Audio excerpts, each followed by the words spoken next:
শাশ্বত সম্প্রীতি যুব সংঘের পক্ষ থেকে ভান্ডারখোলা পশ্চিম পাড়ায় আগামী 16ই মার্চ স্বজাতি ভজনের অনুষ্ঠানের পূর্ণ ব্যবস্থাপনার দায়ভার আনুষ্ঠানিকভাবে গ্রহণ করা হয়। উক্ত অনুষ্ঠান সফলভাবে আয়োজন করার লক্ষ্যে শাশ্বত সম্প্রীতি যুব সংঘের একটি প্রস্তুতি সভা আয়োজন করে।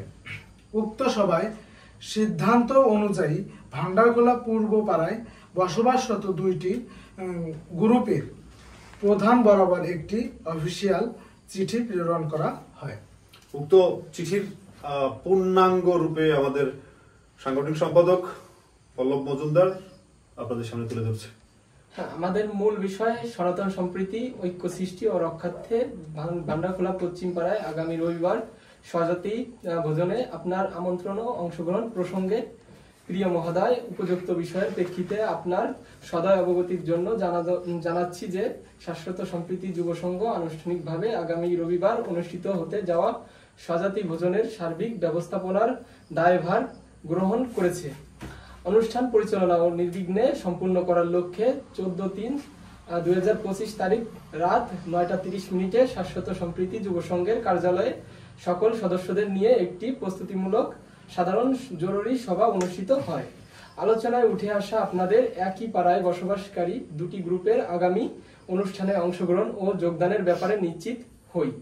একই সাথে আমরা জানতে পারি আপনারা উভয় পক্ষ উক্ত অনুষ্ঠানে সার্বিকভাবে অংশগ্রহণমূলক উপস্থিত থাকার ব্যাপারে নিশ্চিত করেছেন, যদিও তা আপনাদের নিজেদের বিভাজনকে সমুন্নত রেখে, যা সনাতনী সম্প্রীতি জাতিগত ঐক্য গঠনের মূলনীতি ধারণ করে গড়ে ওঠা সংগঠন শাশ্বত সম্প্রীতি যুব সংঘের চেতনার পরিপন্থী। শাশ্বত সম্প্রীতি যুব সংঘ বিশ্বাস করে আজ এই জাতির ক্রান্তি লগ্নে সনাতনীরা নিজেদের সকল বিবাদ বিভাজন ব্যক্তি স্বার্থকে পাশে সরিয়ে রেখে বহুমতকে ধারণকারী এই অবিনশ্বর শাশ্বত সনাতন ধর্মের সুবিশাল গভীরতা অনুধাবন করে এক বিন্দুতে মিলিত হবে।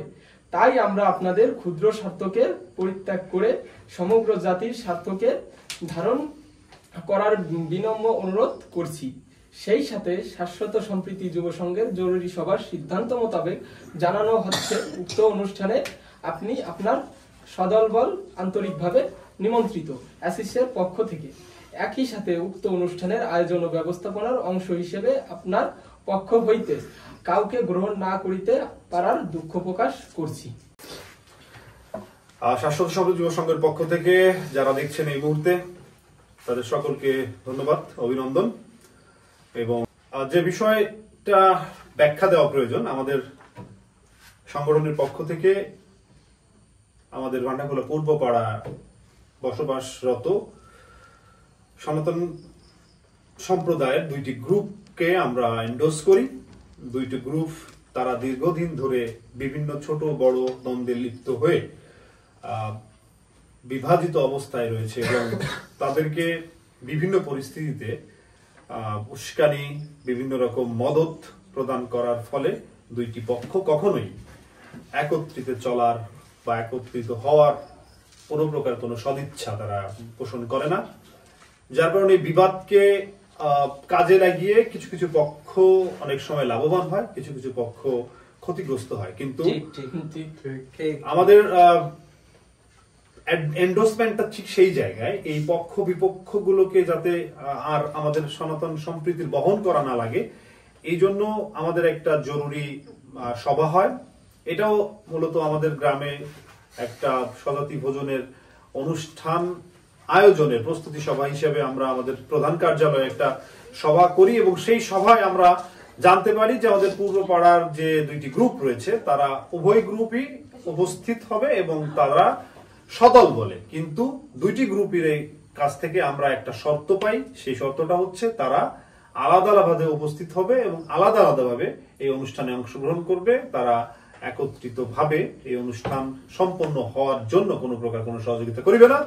এই মতো অবস্থায় আমি আপনাদেরকে একটু জানাতে চাই, পেছনের গল্পটা জানা দরকার। এই চিঠিটা আসলে ভাষাগত দিক থেকে এবং চিঠিটার মূল কনটেক্সট যে বিষয়টাকে এন্ডোর্স করে, এখানে আমাদের আসলে কোনো সমস্যা আছে কিনা আমি এই মুহূর্তে অনুরোধ করব। এই মুহূর্তে আমাদের ভিডিওটা যারা দেখছেন, বিশেষ করে মোল্লাহাট এবং মোল্লাহাটের আশেপাশে অঞ্চল সমূহের যারা সনাতনী সম্প্রদায়ের তাদেরকে এন্ডোর্স করছি, যারা যুবক আছে তাদেরকে এন্ডোর্স করছি। বিশেষ করে আপনারা একটু মনোযোগী হবেন, বুঝতে পারবেন যে মূলত এই যে ভেদাভেদ, এই যে জাতিগত বৈষম্য এবং সমাজে যে বিভাজন, এগুলা কি আসলে কোনো ধর্ম বা আসলে কোনো ধর্মীয় কোনো উদযাপনকে কেন্দ্র করে কিনা, নাকি গুটি কয়েক ব্যক্তির ব্যক্তি স্বার্থ রক্ষার্থে এটা সুনির্দিষ্ট পরিকল্পনা করে আমাদের এই বিভাজনটা সৃষ্টি করা হয়েছে? ঠিক ঠিক ঠিক আমাদের এই গ্রামটা ভান্ডারখোলা প্রায় 20 বছর যাবত দুইটি গ্রুপে বিভক্ত ছিল। তখন আমাদের বয়স ছিল অনেক কম, এবং আমার আশেপাশে যাদেরকে দেখতে চাচ্ছেন এদের তো আরো কম। সো ওই যে বিভাজনটা, আমরা এই বিভাজনের কোন কারণ বুঝতাম না, বুঝিনি। কিন্তু আমরা সময়ের সাথে সাথে যখন আমরা বড় হয়েছি তখন আস্তে আস্তে করে কারণ খুঁজতে গিয়ে দেখি যে ধর্মীয় বিভিন্ন আচার আচরণের সব বিষয়ে সহমত হতে না পারার কারণে যে ন্যারেশনটা দাঁড় করানো হয়েছে, যে এই কারণে আমরা দুইটি পক্ষ একত্রিত হয়ে চলা সম্ভব না। কিন্তু আলটিমেটলি আমরা যখন এর গভীরতা উপলব্ধি করতে পারলাম, সনাতন সম্প্রীতির যে ইতিহাস, যে ঐতিহ্য, এই বিষয় সম্পর্কে জানার চেষ্টা করি, সেখানে খুব পরিষ্কারভাবে দেখতে পাই এই ধর্ম বা এই যে সম্প্রীতি, এই যে সম্প্রদায়, এটার গভীরতা, এটার বিশালতা অনেক। এখানে বহুত্ববাদ মিলিত হয়, এখানে জ্ঞানের পূজা করা হয়, এখানে আস্তিকের যেমন মূল্যায়ন করা হয়, নাস্তিকেরও মূল্যায়ন করা হয়, ধর্ম জ্ঞানীকেও মূল্যায়ন করা হয়, ধর্ম অজ্ঞানীকেও মূল্যায়ন করা হয়। সেই সমস্ত জায়গা থেকে কিছু কিছু বিষয় আমরা একত্রে আলোচনা করি। জাতিগতভাবে আমাদের একটা গ্রামে বা একটা সমাজের ভিতর যতগুলো বিভাজন সৃষ্টি হয়েছে, এই বিভাজনগুলোর ফায়দাই মূলত মানুষ নিচ্ছে। এই বিভাজিত জাতিকে যদি বিভাজিত রাখা যায়, তাহলে কিন্তু যে কোনো প্রকার অন্যায়, যে কোনো প্রকার সমস্যা এই জাতিকে ফেলে তাদের কাছ থেকে বিভিন্ন প্রকার অনৈতিক সুবিধা আদায় করা যায়। আমাদের প্রশ্ন হচ্ছে, আমরা এই জায়গাটা এন্ডোর্স করি এবং আমরা মোটামুটি বিষয়টা নিয়ে গভীর আলোচনা করে একটা জায়গায় উপলব্ধি করতে পারি যে যাই হোক না কেন, সনাতন ধর্মে বিভিন্ন মত থাকবে, বহুত্ববাদ থাকবে, বিভিন্ন অমত থাকবে, মতের মিল থাকবে, অমিল থাকবে। তাই বলে সনাতন এত কিছু ধারণকারী ধর্মের নামই সনাতন ধর্ম। এত মত পথকে ধারণ করে সুবিশাল হয়ে উঠেছে সনাতন সম্প্রীতি। এখানে একটা মতকে গ্রহণ করা আরেকটা মতের লোকজন থেকে কখনো বিরত বা বিরোধী হতে পারে না। আমাদের উদ্দেশ্য খুব পরিষ্কার, আমরা একটা উদ্দেশ্য, সেই উদ্দেশ্য ছিল সনাতন সম্প্রীতি ও জাতিগত ঐক্য গঠনের যে চেষ্টা, বা আমরা জাতিগত ঐক্য গঠন করার জন্য আমরা আমাদের প্রচেষ্টা সর্বাঙ্গীন ভাবে চালিয়ে যাব, এবং প্রয়োজনে এই সমাজ ব্যবস্থার বিরুদ্ধে গিয়ে আমরা এই সনাতন জাতির ঐক্য সৃষ্টিতে যা যা করা লাগে তাই করব। একজনের মতের মিল থাকতে পারে, একজনের মতের সাথে আরেকজনের মতের অমিল থাকতে পারে। এটা থাকার পরেও এই সনাতন সম্প্রীতি যারা ধারণ করে তাদেরকে এক বিন্দুতে এসে মিলিত হতে হবে। এটাই হচ্ছে আমাদের প্রধান উদ্দেশ্য। এখানে কে কি করলো, কে কোন পথে হাঁটলো, কোন পথে কে সাধনা করলো, কে কালীর, কে দুর্গার, কে সরস্বতীর, কে হরি ঠাকুরের, এইগুলো কোনো কিছু আমাদের কাছে ম্যাটার করে না। আমরা প্রত্যেকটা ধারণাকে, প্রত্যেকটা পথকে, প্রত্যেকটা আরাধনাকে আমরা সম্মান জানিয়ে একে অপরের জায়গা থেকে যথেষ্ট সম্মান জানিয়ে আমরা একসাথে মিলিত হব। এটাই হচ্ছে আমাদের মূল কনটেক্সট। ঠিক সমস্যাটা শুরু হয় আমাদের এই উদ্দেশ্যটাকে কেন্দ্র করে।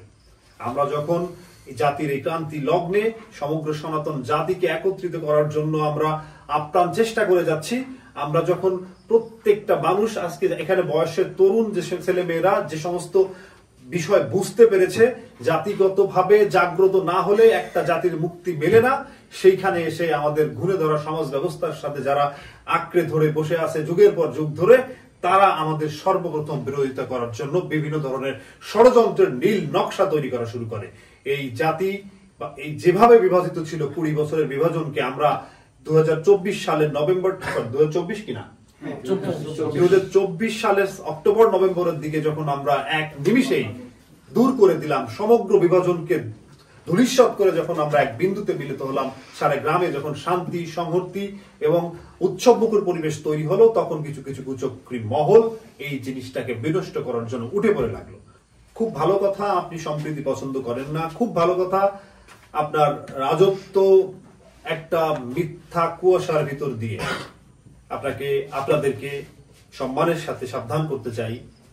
সম্প্রীতি সৃষ্টিকারী একটা শক্তি হয়ে ওঠায় সনাতন শাশ্বত সম্প্রীতি যুব সংঘের কার্যক্রমকে কোনোভাবে বাধাগ্রস্ত করতে গেলে বা কোনোভাবে যদি আপনি এ ধরনের নীল নকশা তৈরি করতে চান, তাহলে ভবিষ্যতে এই জাতির মির্জাপুর হিসাবে কিন্তু মানুষ আপনাদেরকে এন্ডোর্স করবে। বিভিন্ন ঘটনা পরিঘটনার প্রেক্ষাপটে আমাদের গ্রামের এক কৃতি সন্তান বাবু সন্তোষ বসু গত 15 দিন আগে মারা যান এবং তার এই অকাল প্রয়াণে আমরা এখনো শোকাহত।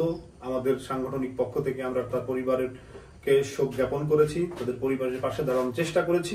সনাতন রীতি নীতি ধর্ম কৃষ্টি কালচার অনুযায়ী আমাদের সনাতন ধর্মে কোনো ব্যক্তির মৃত্যু হলে আমরা শেষকৃত কার্যের মধ্য দিয়ে এবং স্বজাতি ভোজনের মধ্য দিয়ে মোটামুটি সেই বিষয়টাকে সম্পন্ন করার চেষ্টা করি। তারই ধারাবাহিকতা গত এক সপ্তাহ আগে এই অনুষ্ঠান হবে এবং হওয়ার কার্যক্রম কিভাবে করা যায় এই প্রেক্ষাপট নিয়ে একটা মিটিং আয়োজন করে বাবু সন্তোষ বাবুর বাড়িতে। ওইখানে আমাদের যে অপর পাড়া, অর্থাৎ যে পাড়ার কথা একটু আগে বললাম, দুইটি পাড়া, পূর্বপাড়া ভান্ডারখোলা পূর্বপাড়া, যে দুইটা গ্রুপ তৈরি হয়েছিল, এই দুইটা গ্রুপের লোকজনকেই ওখানে আমন্ত্রণ করা হয় এবং তারা এক পক্ষ প্রথমে আসতে না চাইলেও আমাদের কারো না কারো হস্তক্ষেপে তারা সেখানে উপস্থিত হয় এবং অপর পক্ষ ছিল সম্পূর্ণই লাইক এস ডল, ডামি পুতুল। তাদের মত অমত বিচার বিবেচনা করার মতো কোন রকম কোন বিষয় ছিল না। তাদেরকে যেভাবে গাইড করা হয় তারা সেভাবে মোটামুটি চলে। যাই হোক, আমরা এই বিষয়ে যাচ্ছি না। যে কোনো কিছুর ভিত্তিতে ওখানে দুই পক্ষ যখন আমন্ত্রিত হয় তারা উপস্থিত হয় এবং সেখানে গ্রামবাসীর সাথে সাথে আমরাও সাংগঠনিকভাবে আমন্ত্রিত থাকার কারণে আমরা সপরিবারে সকল সদস্য মিলে ওই সভায় আমরা অংশগ্রহণ করি। আমরা পেছনের ঘটনাগুলো ওই সভার ভিতর দিয়ে জানতে পারি যে নিছক ছোট ছোট ঘটনাগুলোকে কেন্দ্র করে একটা গ্রাম কিভাবে বিভক্ত হয়েছে। এখন আমাদের এই অনুষ্ঠানটাকে সম্পন্ন করার জন্য তাদেরকে আমরা আহ্বান জানাই, তারা আমাদের সাথে মিলে মিশে একত্রিত হয়ে যাতে ওই অনুষ্ঠানটাকে সাফল্যমণ্ডিত করা যায়। সমস্যাটা শুরু হয় ঠিক সেখান থেকেই। এক পক্ষ নির্দ্বিধায় নির্বিকারে বলে যে আপনারা যেভাবে বলবেন আমরা সেভাবেই প্রস্তুত, কিন্তু আরেক পক্ষর বিভিন্ন সমস্যা না আসার জন্য তার কষ্ট দুঃখ, তার সাথে হয়ে যাওয়া বঞ্চনা কিংবা উভয় পক্ষের যে সমস্ত সমস্যা ছিল এই বিষয়গুলো ওঠা শুরু করে। আলোচনা যখন ভিন্ন দিকে চলে যাচ্ছে তখন সেইখানে মধ্যম অবস্থায় আমাদের হস্তক্ষেপে আলোচনা প্রশমিত হয় এবং আমরা ওখান থেকে তাদেরকে একটু নিউট্রাল দৃষ্টিভঙ্গি নিয়ে পেছনে ঘটে যাওয়া সমস্ত দ্বন্দ্ব, দ্বিধা, সমস্ত সংশয়কে আমরা সমস্ত অতীতকে ভুলে যে তাদেরকে জাতীয় স্বার্থে পরামর্শ প্রদান করি, অনুরোধ করি যে আমরা এক হয়ে সমস্ত কাজ একটা মহামিলনের মধ্য দিয়ে করি। তখনও যখন বিবাদ থাকে, এক পক্ষ যখন রাজি হয়, আমাদের কাছে মনে হয় যদি এই মুহূর্তে আমরা কোনো পক্ষকে সমর্থন দেই, আরেক পক্ষ যদি তাদের কাছে জানতে চাওয়া প্রশ্নের উত্তর না দিতে পারে, তাহলে মোটা দাগে এটা নৈতিক ভাবে হোক আর টেকনিক্যালি ভাবে হোক না কেন এক পক্ষ আমাদের সমর্থন পেয়ে যায়। কিন্তু আমাদের উদ্দেশ্য কোনো পক্ষকে সমর্থন দিয়ে শক্তিশালী করা না। আমাদের উদ্দেশ্য যে কোনো কারণে সমাজে বিভাজন হইলে সেই বিভাজনের কারণটাকে এন্ডোর্স করে নিউট্রাল পরিস্থিতিতে দুইটা পক্ষের মীমাংসা এবং দুইটা পক্ষের সম্প্রীতি স্থাপন করা। সেখানে ভুল ভ্রান্তি কার ছিল না ছিল সমস্ত কিছু চাইলেই কিন্তু ক্ষমা করে দেওয়া যায়। আমরা তাই টেকনিক্যালি আমরা ওখান থেকে কালক্ষেপণ করার জন্য মোটামুটি তাদের দুই পক্ষকে আমাদের সামগ্রিক কর্মকাণ্ডে অংশগ্রহণ না করিয়ে আমরা একটা প্রাথমিক প্রস্তুতির বিষয় সম্পন্ন করি ওইখানে বসে এবং তাদেরকে একটা নির্দিষ্ট সময় দেওয়া হয় যে আপনারা আমাদেরকে অনুষ্ঠানের আগে একটা ডিসিশন দেন, তখন আমরা এক পক্ষ কাজ করব। আমরা যখন প্রায় সেই অনুষ্ঠান আগামীকাল আমরা যখন প্রস্তুতি সভা তাদের ওখান থেকে তাদের বাড়ি থেকে আমাদেরকে ডেকে সনাতন পুরা অনুষ্ঠানের দায়িত্ব আমাদের সাংগঠনিক ভাবে আমাদের হাতে ন্যস্ত করে আমরা সানন্দ চিত্তে এই অনুষ্ঠান সম্পন্ন করার দায়িত্বভার গ্রহণ করি। তখন পর্যন্ত কোনো তথ্য আমাদের অপর পাড়া থেকে, যেহেতু একই গ্রামে শুধু অন্য পাড়া থেকে আমরা কোনো তথ্য পাইনি তারা কিভাবে অংশগ্রহণ করবে, দুই পক্ষের কোনো তথ্য পাইনি। ফাইনালি যখন আমরা প্রস্তুতি সভা শুরু করি গতকাল রাতে, তখন একটা ইনফরমেশন আসে যে তারা দুই পক্ষই এই অনুষ্ঠানে অংশগ্রহণ করবে, কিন্তু ভিন্ন ভিন্ন ভাবে এবং অংশগ্রহণ করবে না, বিভিন্ন কাজেও তারা কিন্তু আসবে, কিন্তু তারা কখনোই তাদের যে বিবাদ, তাদের যে সমস্যা, এই সমস্যা ভুলে গিয়ে না, বরং এই সমস্যাকে জিয়ে রেখে আলাদা আলাদা কাজে, এবং আমাদের কাছে রিকোয়েস্ট আসে, আমরা যেহেতু অনুষ্ঠান সম্পন্ন করার সার্বিক দায়িত্ব গ্রহণ করেছি, আমরা যেন তাদেরকে ভিন্ন ভিন্ন জায়গায় ভিন্ন ভিন্ন কাজে তাদেরকে ব্যবহার করি, যেটা আমাদের কাছে প্রচন্ড বিরক্তিকর ছিল। যেহেতু আপনারা খুব স্পষ্টভাবে ইতিমধ্যে জেনে গিয়েছেন, আমাদের সংগঠন গঠিত হয়েছিল মূলত বিভাজিত এই জাতিকে একত্রিত করার জন্য। আমাদের সংগঠনের যে চেতনা, সেটা ছিল সনাতনী সম্প্রীতি, জাতিগত ঐক্য। এটাও এই চেতনার সম্পূর্ণ পরিপন্থী বলে মনে হয় তাদের এই ডিসিশনসটাকে। তাই আমরা সার্বিক আলোচনার মধ্য দিয়ে একটা সিদ্ধান্ত উপনীত হই, তাদেরকে একটা সফট মেসেজ দিতে চাই না, অর্থাৎ কোন পক্ষের পক্ষপাতিত্ব না করে উভয় পক্ষ বরাবর আমরা দুইটা চিঠি ইস্যু করি। যে চিঠির ভাষা ছিল, এতক্ষণ আপনারা শুনেছেন আমার সাংগঠনিক সম্পাদক আপনাদের কাছে এটা কিন্তু হুবহু উল্লেখ করেছে। আমি যদি এখন শুধু চিঠির ভাষাটা আপনাদের সাথে ব্যাখ্যা করি, এখন দেখেন এখানে খুব স্পষ্ট ভাষায় অফিসিয়াল ভাবে তাদেরকে বলা হয়েছে, উপযুক্ত বিষয়ের প্রেক্ষিতে আপনার সদয় অবগতির জন্য জানানো যাচ্ছে যে শাশ্বত সম্প্রীতি যুব সংঘ আনুষ্ঠানিকভাবে আগামী রবিবার অনুষ্ঠিত হতে যাওয়া স্বজাতি ভোজনের সার্বিক ব্যবস্থাপনার দায়ভার গ্রহণ করেছে। অনুষ্ঠান পরিচালনা ও নির্বিঘ্নে সম্পন্ন করার লক্ষ্যে 14/3/2025 তারিখ 9:30 শাশ্বত সম্প্রীতি যুব সংঘের কার্যালয়ে সকল সদস্যদের নিয়ে একটি প্রস্তুতিমূলক সাধারণ জরুরি সভা অনুষ্ঠিত হয়। আলোচনায় উঠে আসা আমাদের এই পাড়ায়, আপনাদের একই পাড়ায় বসবাসকারী দুটি গ্রুপের আগামী অনুষ্ঠানে অংশগ্রহণ, সার্বিকভাবে অংশগ্রহণমূলক উপস্থিতি থাকার ব্যাপারে নিশ্চিত করেছেন, যদিও তা নিজেদের বিভাজনকে সমুন্নত রেখে। এখন খুব স্পষ্টভাবে আগেই বলেছি, তারা আমাদের এখানে আসবেন, দুই পক্ষ যার যার মতো করে আসবেন, কিন্তু কাজ করবেন আলাদা আলাদা ভাবে, এবং সেটার জন্য আমাদেরকে রিকোয়েস্ট করা আছে তাদেরকে যদি আলাদাভাবে ব্যবহার করা। এখন প্রশ্ন আমি আপনাদের উদ্দেশ্যে করি, আপনারা যদি পারেন আমার কথা আমাকে একটু সাপোর্ট দিন, যে আসলে এই মুহূর্তে সনাতন জাতির কি করা উচিত। আমাদের সিম্পল একটা উদ্দেশ্য ছিল যে আপনারা আসেন, কিন্তু ছোট ছোট স্বার্থকে ত্যাগ করে আসেন, আমরা একত্রিত হয়ে মিশে যাই। কিন্তু আমাদের কাছে তারাই দাবি করে যারা সনাতন সম্প্রীতিকে ধারণ করে এবং সনাতন ঐক্য গঠনের জন্য তারা আপ্রাণ চেষ্টা করে যাচ্ছে, তাদের কাছে রিকোয়েস্ট আছে যে তারা বিভাজন, তাদের যে ভাগ, দলোয়ার, দলবাজি, গ্রুপিং আছে, এটা সমুন্নত থাকবে, এই নিয়ে কোনো কথা হবে না। এটা রাখা অবস্থায় দুই গ্রুপকে ডেকে তাদেরকে নিয়ে আমাদের সমন্বয় করে কাজ করতে হবে। প্রশ্ন হচ্ছে, আপনার বাড়িতে আমন্ত্রণ করা অতিথি ভিন্ন ভিন্ন গ্রুপের হতে পারে, বা বিবাদমান দুইটি গ্রুপের হতে পারে। তারা আপনার বাড়িতে আমন্ত্রণ আসবে, নিমন্ত্রিত হবে, খেয়ে দিয়ে চলে যাবে, তাতে কোনো সমস্যা নেই। কিন্তু সমস্যাটা অন্য জায়গায়। যদি আপনার বাড়ির কোনো অনুষ্ঠান আয়োজনের দায়িত্ব দুইটা বিবাদমান গোষ্ঠীকে দেওয়া হয়, সেই অনুষ্ঠান কতটুকু সাফল্যমণ্ডিত হবে, প্রশ্ন আপনাদের কাছে থাকলো। আমাদের জায়গাটা ছিল ওই জায়গায় যে না, এই অনুষ্ঠান কখনোই সাফল্যমণ্ডিত হতে পারে না, যেহেতু দুইটা গ্রুপের মানুষ কারো মুখ পর্যন্ত দেখে না। তাহলে এই দুই গ্রুপের মানুষ কি করে একটা অনুষ্ঠান এর আয়োজন সাফল্যমণ্ডিত করবে? আমরা শাশ্বত সম্প্রীতি যুব সংঘ এই বিষয়টার সাথে কখনোই একমত হতে পারি না। গ্রামের যে কোনো অনুষ্ঠান নির্বিঘ্নে সম্পন্ন করতে পারা আমাদের সফলতা, এই গ্রামবাসীর সফলতা। আমরা গ্রামবাসীর সম্মান কখনোই কোনোভাবে কোনো কারণে ধূলিসাৎ হতে দিতে পারি না। এই জন্য আমরা সিদ্ধান্ত গ্রহণ করি, আমরা তাদেরকে সামাজিক সমস্ত ভাবে অংশগ্রহণ করার আমন্ত্রণ জানাই তাদেরকে। শুধুমাত্র যে জায়গাটায় আমরা প্রবলেম ফেস করেছি সাংগঠনিক ভাবে, ওই জায়গাটায় তাদেরকে বলেছি, আমি পড়ে শোনাই, তাদেরকে ব্যাখ্যা করে আসছি। আমরা লিখেছি, শাশ্বত সম্প্রীতি যুব সংঘ বিশ্বাস করে আজ এই জাতির ক্রান্তি লগ্নে, এই ক্রান্তি লগ্নে নিয়েও আমাকে আজ কথা শুনতে হয়েছে। আমাকে কোশ্চেন করা হয়েছে ক্রান্তি লগ্নটা কি, এখন কি ক্রান্তি লগ্ন? আপনাদের কাছে প্রশ্ন, এই সময়টা কি ক্রান্তি লগ্ন না? উত্তর দিয়ে যাবেন। ক্রান্তি লগ্নে সনাতনীরা নিজেদের সকল বিবাদ, বিভাজন, ব্যক্তি স্বার্থকে পাশে সরিয়ে বহুমতকে ধারণকারী এই অবিনশ্বর শাশ্বত সনাতন ধর্মের সুবিশাল গভীরতা অনুধাবন করে এক বিন্দুতে মিলিত হবে। মানে এটা আমাদের বিশ্বাস যে ধর্ম বহু মতকে ধারণ করে, কোন একটা মতকে শ্রেষ্ঠত্বের অধিকার দেয় না, প্রমাণও করে না। যত মত তত পথ, সমস্ত বিশ্বাসকে, সমস্ত অবিশ্বাসকে ধারণ করে, তার যে বিশাল গভীরতা, এইটা একদিন সনাতন জাতির, এই বিবাদমান জাতিরা অনুধাবন করতে পারবে, এটা আমাদের বিশ্বাস।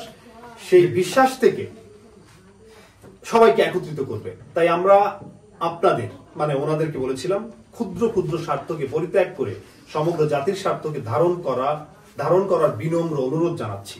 আমাদের ভাষাগত কোনো ভুল থাকলে সেটাও আপনারা কারেকশন করবেন। সেই সাথে শাশ্বত সম্প্রীতি যুব সংঘের জরুরি সভার সিদ্ধান্ত মোতাবেক জানানো হচ্ছে উক্ত অনুষ্ঠানে আপনি আপনার সদল বলে আন্তরিকভাবে নিমন্ত্রিত। এটা আমাদের পক্ষ থেকে, আমাদের সাংগঠনিক পক্ষ থেকে আমরা জানিয়েছি, যদিও তাদেরকে অন্যভাবে নিমন্ত্রণ করা হয়েছে। একই সাথে উক্ত অনুষ্ঠানে আয়োজন ও ব্যবস্থাপনার অংশ হিসেবে আপনার পক্ষ হইতে কাউকে গ্রহণ না করিতে পারার দুঃখ প্রকাশ করেছি। এটা হচ্ছে আমাদের সামগ্রিক অফিসিয়াল লেটারের ভাষা।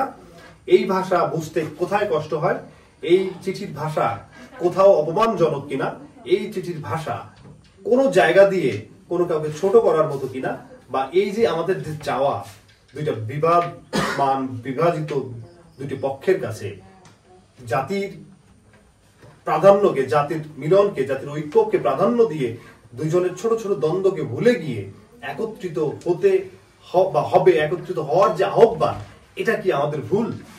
বা এই চেষ্টা করা কি আমাদের মানে পাপ বা দোষ? এই সম্পূর্ণ চিঠিটা আমাদের ভিডিওর সাথে আপলোড করা থাকবে। আপনারা প্রয়োজনে পিডিএফ সহকারে পড়ে নেবেন যে এখানে কোনোভাবে হ্যাঁ, আমরা এই জন্য বলেছি যেহেতু আমাদের চিন্তা বা আমাদের চেতনার সাথে পরিপন্থী কেউ বিভাজিত থাকবে, তারা বিভাজিত অবস্থায় আমরা যেখানে সমগ্র জাতিকে একটা বিন্দুতে এসে দাঁড় করাতে চাচ্ছি, মিলিত করতে চাচ্ছি, সেখানে একটা বিভাজিত দুইটা গোষ্ঠী আমাদের সাথে এসে সেই কার্যক্রমে অংশগ্রহণ করবে, এটা আমাদের চেতনার সাথে যায় না। আর আমাদের চেতনার সাথে পরিপন্থী এরকম কোন প্রপোজালকে আমরা অ্যাকসেপ্ট করতে পারি না। তাই আমরা সাংগঠনিকভাবে তাদেরকে সমস্ত অনুষ্ঠান, সমস্ত নিমন্ত্রণ অতিথির মতো তারা আসবেন, উপস্থিত থাকবেন, তাদের অংশগ্রহণে অনুষ্ঠান সাফল্যের দিকে এগিয়ে যাবে, এই আহ্বান, এই অনুরোধ, এই নিমন্ত্রণ তাদেরকে জানিয়েছি। কিন্তু শুধুমাত্র এই বিবাদমান অবস্থায়, বিবাদমান জাতিসত্তা, বিবাদমান গোষ্ঠীকে নিয়ে এই আয়োজন থেকে শুধুমাত্র তাদেরকে বিরত থাকতে বলেছি। যেমন যে ব্যবস্থাপনাগুলো আছে, রান্না বান্না থেকে শুরু করে ফুড সার্ভ পর্যন্ত, এই সমস্ত কাজে তাদেরকে বিরত থাকার জন্য আহ্বান জানিয়েছি। এইখানে যদি আমাদের ভুল হয়ে থাকে, জাতিকে একত্রিত করার যে ডাক, যে চেষ্টা, এটা যদি আমাদের ভুল হয়ে থাকে, তাহলে এই ভুল আমরা আজকের পর থেকে আমৃত্যু করে যাব। তাতে আমরা যেখানে দাঁড়াতে হয়, পরিবারের বিপক্ষে দাঁড়াতে হবে, আমরা আমাদের সমস্ত কিছু ত্যাগ করার জন্য রেডি। যদি সমাজের বিপক্ষে দাঁড়াতে হয় আমরা দাঁড়াবো, আমরা পরিবারের বিপক্ষে দাঁড়াতে হয় আমরা দাঁড়াবো। যদি সমস্ত মানুষের বিপক্ষে দাঁড়ায় আমাদের এই কাজ করে দিতে হয়, তাহলে যেন আমরা আমৃত্যু এই কাজ করতে পারি। সুতরাং এখন পর্যন্ত, কালকে অনুষ্ঠান, আমরা সেখান থেকে আমাদের গ্রামবাসী, আমাদের গুরুজনরা আমাকে এই চিঠি দেওয়াটা অপরাধ বলে গণ্য হয়েছে। আমি তাদেরকে প্রশ্ন করেছি আমার কোন জায়গাটা ভুল হয়েছে, তারা আমাকে এন্ডোর্স করতে পারে নাই যে এটা ভুল হয়েছে। তারা বলেছে সবকিছু ঠিক আছে এবং এটাকে আমরা সমর্থন জানাই। এটাকে সমর্থন জানানোর পরেও আমাদের কাছে সমাধান চাওয়া হয়। তো যেখানে সমস্যাই নাই, যাদের কোনো কার্যক্রমের সমস্যা নাই, তাহলে সমাধানটা কেন চাওয়া হয়? আমরা বারবার করে বলেছি সমস্যাটা কোথায়, সমস্যাটা কোথায়? কোথাও সমস্যা নাই, সবকিছু আমরা সমর্থন করি, এটা ভালো উদ্যোগ। তারপরও বলে যে তারা যদি না আসে বা তারা আসবে না, মানে why they didn't come। আজকে আমাদের গুরুজনদের উচিত ছিল না যে সম্পূর্ণ বিষয়টা তাদের এন্ডোর্স করা? তারা যে আজকে পরিবর্তনের সাথী হতে যাচ্ছে, তারা যে আজকে জাতির স্বার্থে নিজেদের সমস্ত রাগ, অভিমান, ভুল ত্রুটি ক্ষমা সুন্দর একে অপরের দৃষ্টিতে দেখে অতীত ভুলে গিয়ে একটা নতুন সম্প্রীতির বন্ধনে আবদ্ধ হয়েছে, এই বিষয়টা কি আজকে তাদেরকে মেসেজ দেওয়া উচিত ছিল না? যে আজকে আমরা যদি সবকিছু ভুলে যে একত্রিত হয়ে একটা মিলন, একটা মহামিলন তৈরি করতে পারি, তাহলে তোমরা না কেন? সো ওরা যেটা সাংগঠনিক ভাবে চিঠি দিয়েছে, এটা নৈতিকভাবে আমরা সমর্থন জানাই। আপনাদেরও উচিত মোটামুটি এই বিষয়টাকে মেনে নিয়ে নিজেদের ভিতরে ভুল ত্রুটিগুলো, ভেদাভেদগুলো ভুলে এক হয়ে যাওয়া। কিন্তু এই মেসেজটা আমাদের গুরুজনেরা দিতে পারে না, কারণ আমাদের গুরুজনদের ভিতরে কিছু কিছু লোক ইচ্ছাকৃতভাবে এই দুইটা গ্রুপকে আলাদা করে রাখছে। আমি, আপনারা যারা শুনলেন, আমার আশেপাশে যারা পরিচিত ভাই বন্ধু, যারা যেভাবে যেখানেই আছেন না কেন, আমরা শাশ্বত সমাজ যুব সংঘের পক্ষ থেকে ভান্ডারখোলা গ্রামের 40 জন যুবক ছেলে মিলে আমাদের প্রচেষ্টা চালিয়ে যাচ্ছি। আমরা পুরো সনাতন জাতিটাকে একটা কাঠামোর ভিতর নিয়ে আসা, এটা হয়তো রিজিওনাল ভাবে আমরা চেষ্টা করছি, হয়তো আমরা জানি না কতটুকু পারবো। এরকম বাধা যদি নিজ গ্রামের থেকে আসে, এরকম বাধা যদি নিজ গুরুজনদের থেকে আসে, তাহলে না জানি যখন নিজ গ্রামের বাইরে আমরা এই চিন্তা চেতনা সবার ভিতর ছড়িয়ে দিয়ে যাব, তখন কি পরিমাণ বাধা ফেস করতে হবে। আপনারা যারা উন্মুক্ত চিন্তা ধারণ করেন, যারা বিশ্বাস করেন সনাতনী জাতি আজ ক্রান্তি লগ্নে এসে উপস্থিত, তারা কমেন্টে জানাবেন এবং আমাদের সাথে থাকবেন, আমি আশা করি। কোথাও ভুল ত্রুটি থাকলে আমাদেরকে সেটাও জানাবেন। ধন্যবাদ, ভালো থাকবেন। এখন পর্যন্ত এইটুকুই। এর পরবর্তী যা হতে চলছে সেই অনুযায়ী পরবর্তী প্রেস ব্রিফিং এর প্রয়োজন হইলে আমরা সেটা করবো। Thank you.